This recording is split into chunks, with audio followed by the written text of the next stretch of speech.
Halfway through the Big 12 season, and the TV ratings just dropped. I'm breaking down who's driving the Big 12 TV viewership and who is falling behind. Let's dive into it.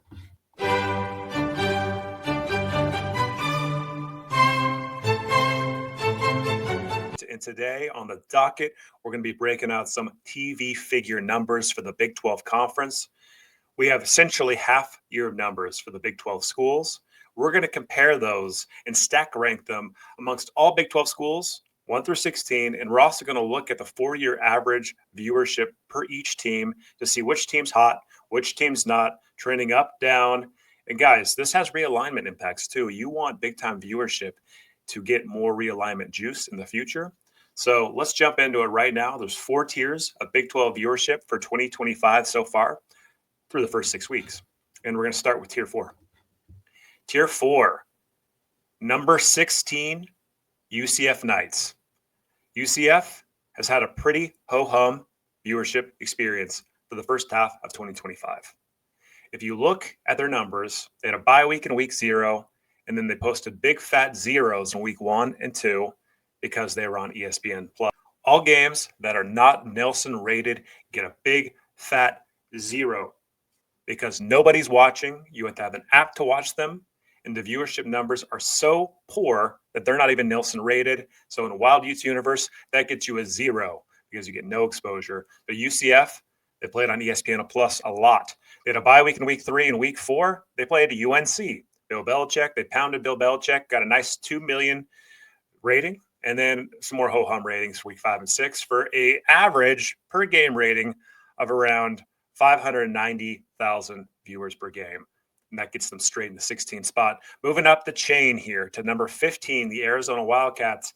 Again, kind of more ho-hum performance from the Wildcats. Had a bye week in week 1. They've been playing on TNT a lot, folks. Week 1 and also in week 6, I believe those were both TNT games that posted less than 300,000 viewers per game. Not great. An ESPN Plus game sprinkled into week 2, and a few decent viewership performances games in week 3 and 5 for a big fat 690,000 viewers per game.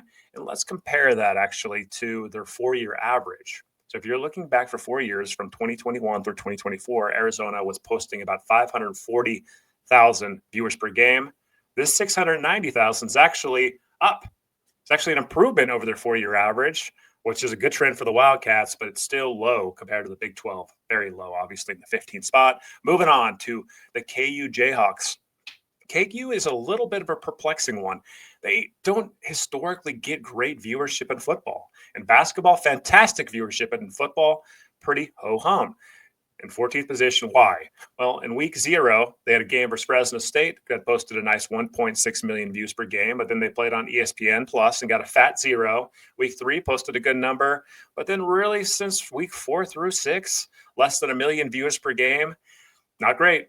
On the average, 860,000 viewers per game, which is actually kind of flat compared to the 4-year average of around 930,000. So KU's football program, as far as prestige, promotability, exposure, is flat. Now, moving up to 13, Arizona State is a shocker, always a shocker. They're not one of the highest viewed Big 12 teams. They weren't one of the highest viewed Pac-12 teams. In fact, in the Pac-12, they were one of the least viewed teams of all. But let's look how they trended in 2025 so far. Week 0, a bye. Week 1, ESPN Plus, 0 rating. Week 2, Mississippi State.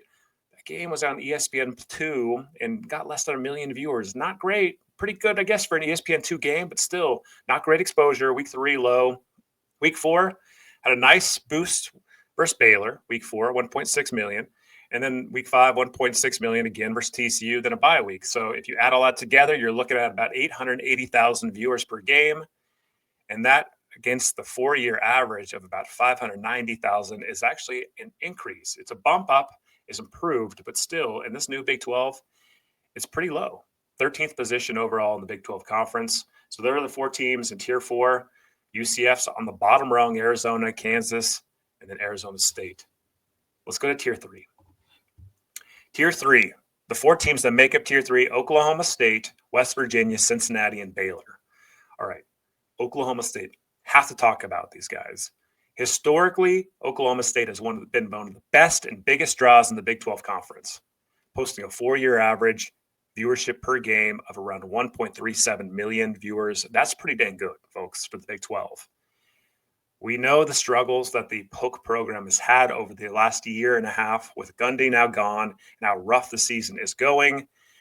Viewership is reflecting that trend too. It's not looking good for Oklahoma State. This shouldn't be surprising, but it's disappointing to see nonetheless.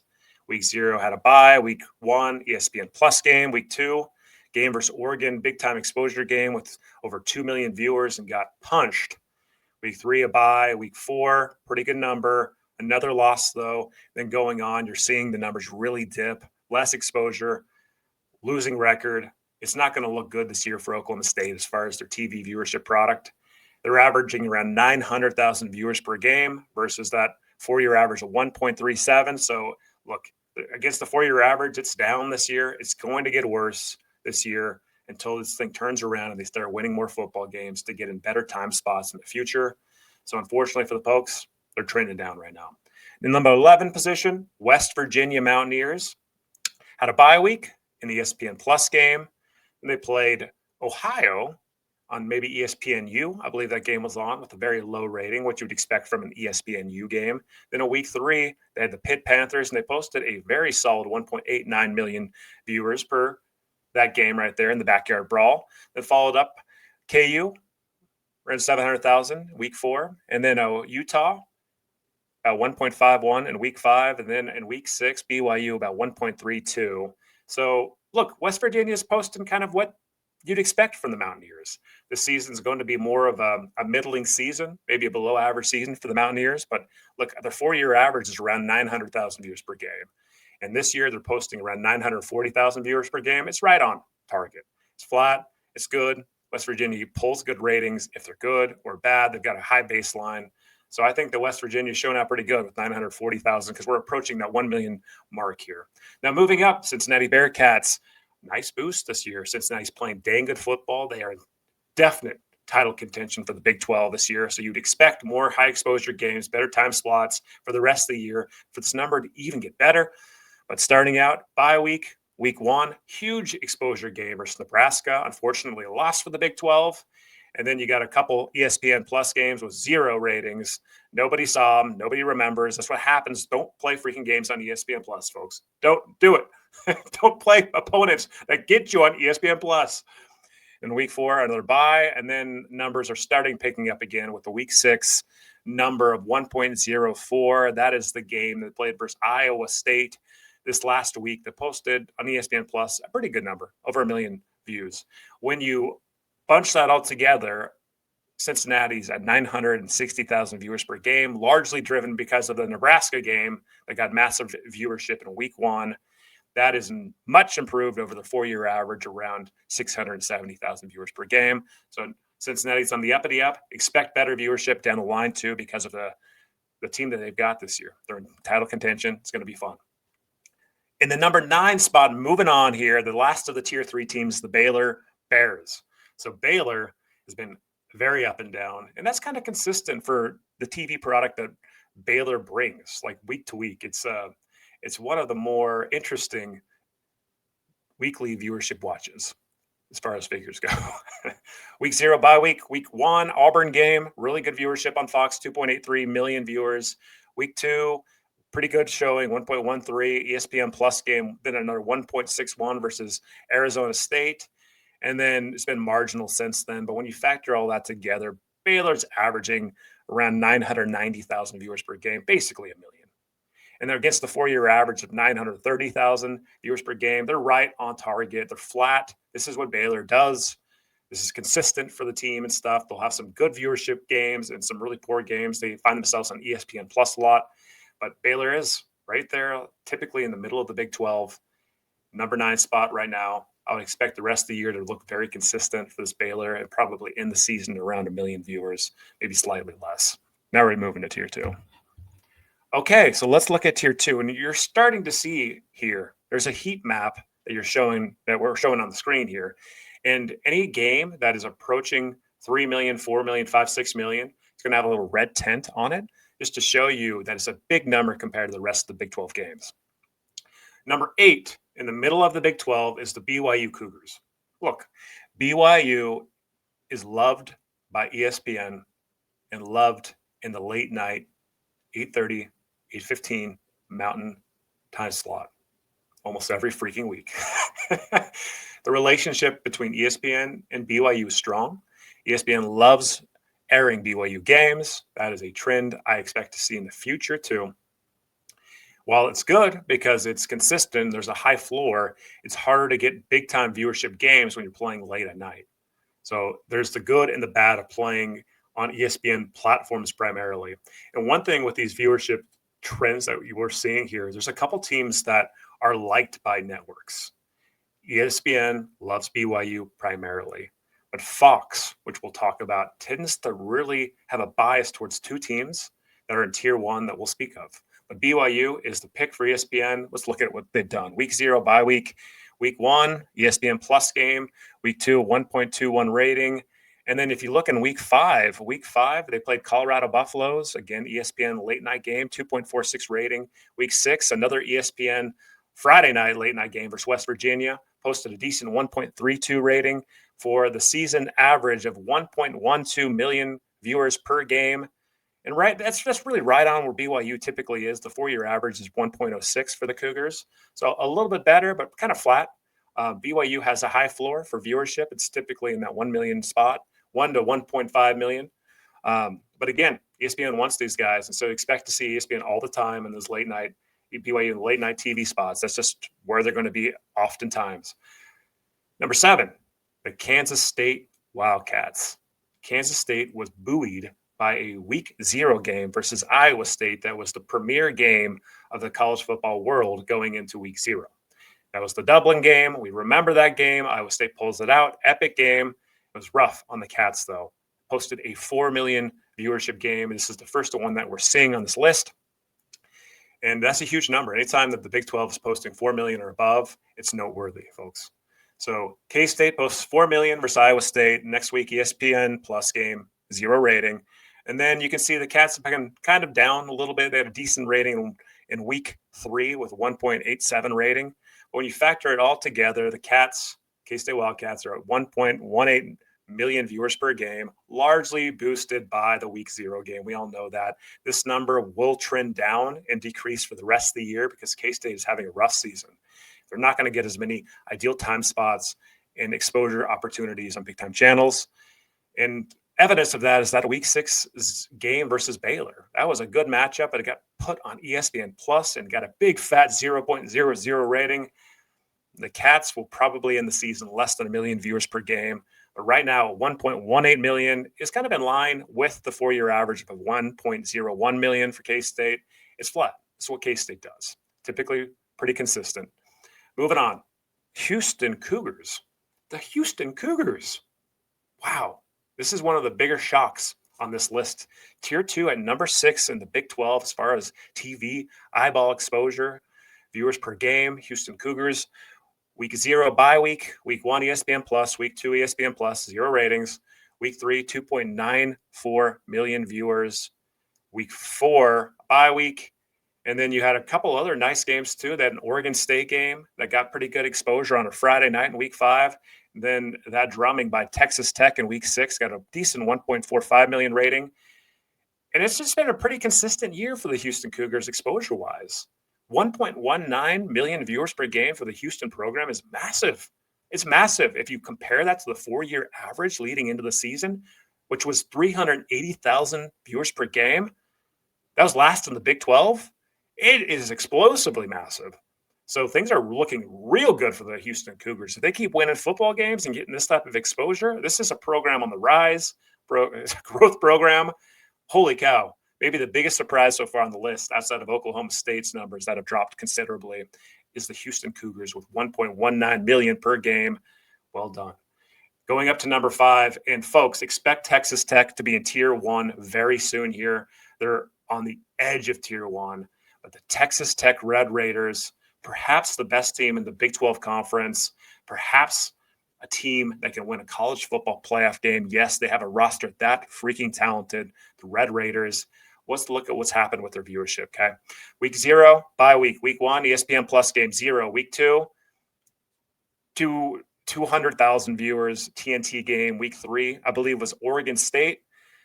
Fox game that got pretty low ratings, 910,000 views. Week 4, a game versus Utah. That was the big noon kickoff game where Texas Tech gave Utah a nice punch in the nose. That breached that 4 million mark with a 4.04 million viewers per game. Excellent score there. Week 5, bye week. And then week 6, the Houston game, another premier time spot. Look, Texas Tech is killing it this year. They're going to be good all year. They're going to get massive TV exposure opportunities. They're going to be a top 3, at least top 4 viewership product by the end of the season, maybe even crash into the top 2. Right now, they're sitting at 1.32 million viewers per game. That is way higher than the 4-year average, around 760,000, almost double it. So things are looking up in every which way for Texas Tech Red Raiders, and it's just going to get even better going forward for the rest of the year because they're undefeated in their top 10 program. Massive games upcoming for the Red Raiders.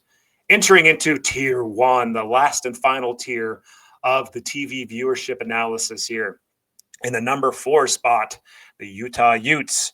Utah, week 0, had a bye week. Week 1, played UCLA, posted a pretty good 1.53 million rating. Late night Fox game, week 2 and 3, ESPN Plus and CBS Sports Network. Both are non-Nelson rated.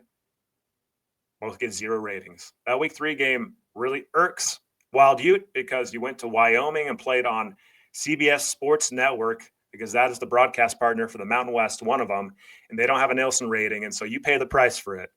So 0-0. Then week 4, the Utes were undefeated, played Texas Tech, big noon, big time number, 4.04. Then week 5, West Virginia, Fox game in the afternoon, posted a decent 1.51 million rating. Then week 6 bye. And upcoming here, Arizona State's on the docket for a night game on ESPN. But the Utes, on average, posting a good 1.42 million viewers per game. That is pretty consistent, actually, with the 1.22 million viewers per game they put up over the last 4 years. And more of a flat trend. A little bit up, but kind of flat. Look, Utah and Colorado are 2 schools that are really liked by Fox. Watch this. Just check it out. See how many Fox games are picked up that have Utah and Colorado in them. Colorado is on Fox all the time, and Utah is on Fox often. Utah is not on ESPN quite as often, but it's interesting to see the beloved children of these networks. Again, ESPN, BYU, Colorado, Fox, Utah, Fox. Watch it. So Utah's flat, looking good. Expect kind of consistent performance for the rest of the season in that 1.5 million mark, depending on wins and losses for the Utes. Moving up to number 3, TCU, one of the most inconsistent viewership teams that you will see over the last several years. It's either really good or really bad for the Horned Frogs, and it's been really good this year, the number 3 overall spot. Bye week in week 0. Week 1, a massive matchup versus UNC and Bill Belichick's kickoff game when they were 0-0. UNC got a massive 6.6 million viewership rating. That's the biggest the Big 12 has seen this year. An enormous rating for a Big 12 school. So kudos for TCU putting that on, then going after into a bye week, ESPN Plus game.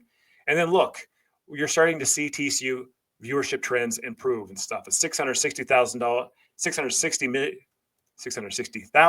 viewership game in week 4. A 1.59 in week 5 and week 6 improved to 2.14 versus Colorado. Look, it's going to be pretty good for the Horned Frogs all year. I would expect this number to come down a little bit because the average for the season is 2.2 million right now, which is insane. But that's boosted a lot by the UNC game. That will come down, but it's going to be strong. TCU should finish in the top 4 viewership products for the year for the Big 12. Things are looking really up right now, much better than the 4-year average of 1.31. TCU, guys, is a good viewership product. They're inconsistent, but they're good too. Look at their numbers. It's shocking to see that, but hey, number 3 spot. Number 2, the Iowa State Cyclones. Wow, in the number 2 spot. Look at this. Their 4-year average of 1.03 million viewers per game. In 2025, for the first half of the year, 2.36 million. Holy freaking smokes. They've over doubled that. It's been a massive year for the Cyclones, boosted by 2 football games. Number 1, K-State, Dublin, week 0, massive exposure game. Then also you're looking at week 1, a 3.04 million game. Week 2, a 4.28 million game. Holy cow. That 4.28 million game was versus Iowa in like a big noon kickoff game. So, I mean, we're talking about 3 big-time games back to back to back for Iowa State Cyclones the first 3 weeks of the year, week 0 to week 2. Kudos. It's been really good for the Cyclones viewership-wise. The numbers are showing it 2.36 million viewers per game for any Big 12 school is fantastic. I expect the numbers to drop a little bit going into the final stretch of the year, but maybe, just maybe, Iowa State can keep it over the 2 million mark for the year, which would be phenomenal for the whole conference and the Cyclones. So good job, Iowa State. Then, of course, number 1, we know who number 1 is going to be. The biggest viewership product in the Big 12 over the last few years, and they will remain that way until Coach Prime no longer is the head coach of the Colorado Buffaloes. Colorado. Week 0 bye week, but check it out, folks. Colorado just doesn't play on ESPN Plus. There's no 0.0 games at all. They're too valuable to get stuck on ESPN Plus. That's one of the morals of the story. Look, if you're intriguing, if you're highly ranked, if you're good, if you've got a big fan base, you ain't playing on ESPN Plus. So hire a coach like Coach Prime, win football games for more exposure. Week 1, big time 3.70 rating. Look, in almost every game's over 2 million for the Buffs. Phenomenal. 2.5 million viewers per game. Phenomenal. 4-year average, 2.19 million, especially. That was really boosted over the last 2 years in 2023 and 2024. Phenomenal. Man, Colorado is killing it exposure-wise. It's trending down a little bit compared to 2023 and 2024, but it will remain above that 2 million mark as long as Coach Prime's there, even if the Buffs lose football games. He is that intriguing. People want to watch them. People love Coach Prime. We all know that. Colorado will remain the number 1 viewership product in the Big 12 and beloved especially by Fox until Coach Prime leaves as head coach one day. So let's put it all together. Same thing that we saw. A lot here. Shows the heat map though, okay, of everybody. We've already talked about each one of these schools, but the last thing to cover here is the Big 12 average, which is on the bottom of your screen here. So the Big 12 average per week is broken out. Take a look at just the average of 2025. The Big 12 is putting up about 1.26 million viewers per week, per game, when all the schools are considered. So anytime you throw a Big 12 team on TV that's Nielsen rated, they're averaging a 1.26 million rating. Guys, that's really good. When you compare that to the 4-year average of around 970,000, that's very good. The Big 12, as far as a viewership product, is trending up. Still is Colorado. It's got Utah, TCU, BYU, West Virginia, Oklahoma State, very stable viewership products here. And with Texas Tech emergence, it's just going to get even better. That's the Big 12's TV scoreboard at midseason. And the story is still unfolding. Who do you think ends up in the top spot, in the top 4? Drop your picks below. And remember, subscribe so you don't flunk realignment. Class is dismissed.